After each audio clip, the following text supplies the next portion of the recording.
everyone, thanks for tuning into my channel. I'm Kidest, and this is where I share tips, insights, guidance on consciousness expansion, personal development, manifestation, and so much more.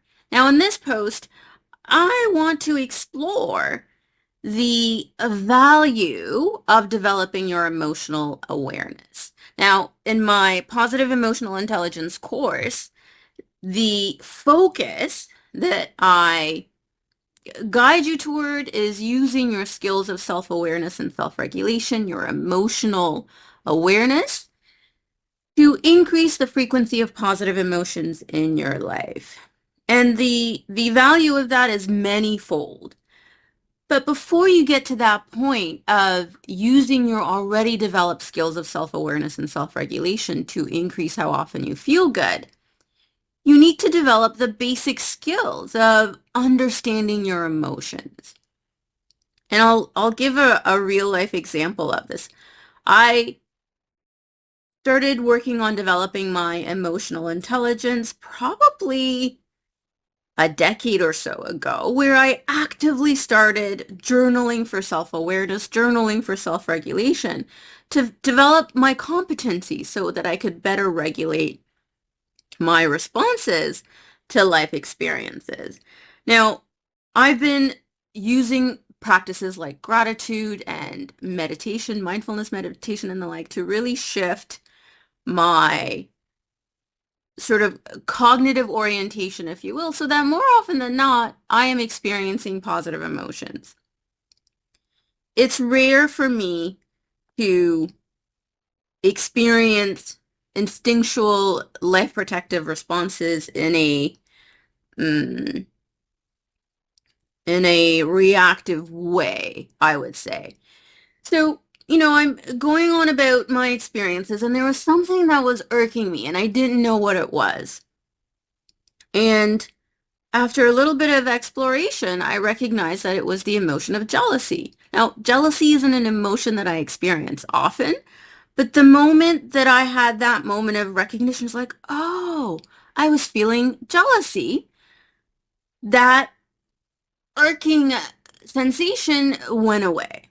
So what I was inspired to sort of share from having had that experience was that one of the reasons that you learn or you're encouraged to develop your emotional awareness so that you are naming the emotions that you're experiencing as you're experiencing them is that you reach that level of self-understanding, which allows you to move forward, which allows you to express yourself from a better understanding of what you're experiencing, a better understanding of what your needs are, a better understanding of what your response or your reaction is, and you're able to move through whatever that experience is with more intelligence about yourself, with more understanding of your own approach, your own sort of interpretation of situations, and so much more. So when we talk about developing your emotional awareness, one of the things that you'll learn or you're encouraged to develop is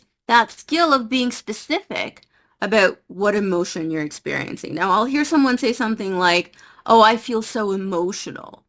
And what I usually encourage that individual or those individuals I'm either coaching or who are my friends is be specific about what that emotion is, because I feel emotional isn't going to give you self-understanding to the degree that naming the specific emotions that you are experiencing in a given situation. So if you're experiencing that well up of emotions, giving yourself time to go, okay, well, let me name these. What are these? Okay, I feel gratitude, I feel inspiration, I feel awe, I feel excitement. When you name them, you have a richer understanding of your internal experience in response to whatever it is that you're experiencing. Or on the other end, if it's a feeling of sadness that you feel, naming it allows you to move into understanding more quicker. And understanding is a powerful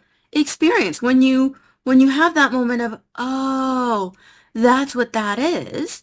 Energy moves in your being. That is a tangible sort of exhalation of breath, if you will. It's a letting go of tension. It's a number of different physiological experiences that you cognitively experience as understanding. Like, the, oh, that's what that was.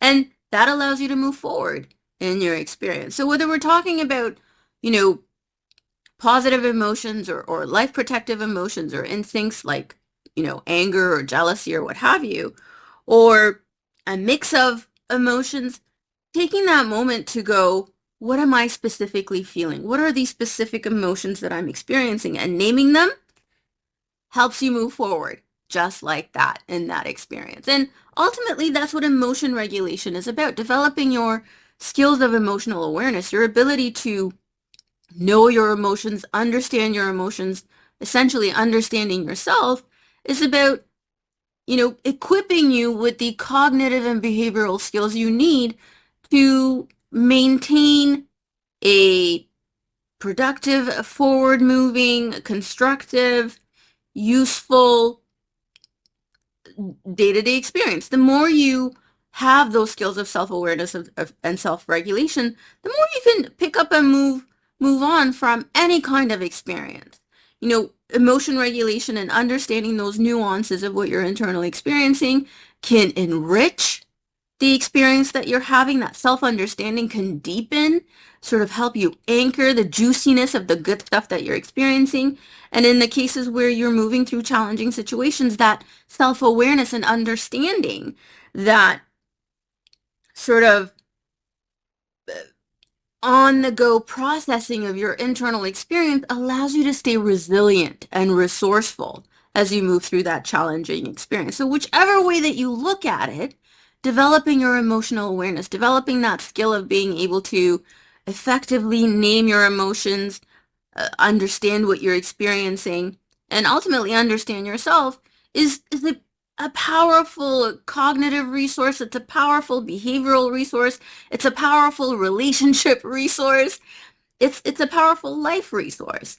So I wanted to share that example in my own experience of how, you know, I apply emotional awareness to create self-understanding and to keep myself moving forward, to allow myself to, you know what I need and want and make requests, whether in my relationships or of myself, if it's about regulating my own behavior. So it brings so many positive things into your experience, into your relationships, into your work life, your personal life, your social life, to have that skill developed, to have that skill of emotional awareness developed. So if you're new to emotional intelligence, if you're new to the understandings of why it's valuable to develop your self-awareness and self-regulation skills to regulate your internal experience, I wanted to provide this guidance and give you a real life living example of it at work. Once you have that understanding, once you know why you feel a certain way, you can shift your response. You can show up in a different way. You can ask for what you need. You can express and rationally articulate what your needs are from a place of self-understanding, and it just makes communication and interaction so much more fluid and enjoyable with others as well. So I wanted to provide that insight. You know, if you are new to that understanding of how emotional intelligence is valuable, this is a great starting point to begin to practice. You know, taking time each day and sort of reflecting on what emotions you experienced. What did I feel in that situation? What specific emotions did I experience? Particularly where you're feeling friction or discomfort or anything like that, it's really helpful to help you let go of any tension, to help you work out whatever you may have been experiencing and move forward in that experience. So, thanks for tuning into my channel. You know, I'm optimistic that what you can gain from what I present can enhance and improve your life experiences and really help you create and live an enjoyable personal life, professional life, and relational life. If you enjoyed this tip on deliberate creation, personal development, consciousness evolution, Be sure to visit my website for books, courses, and more to help you in your personal development and personal transformation journey.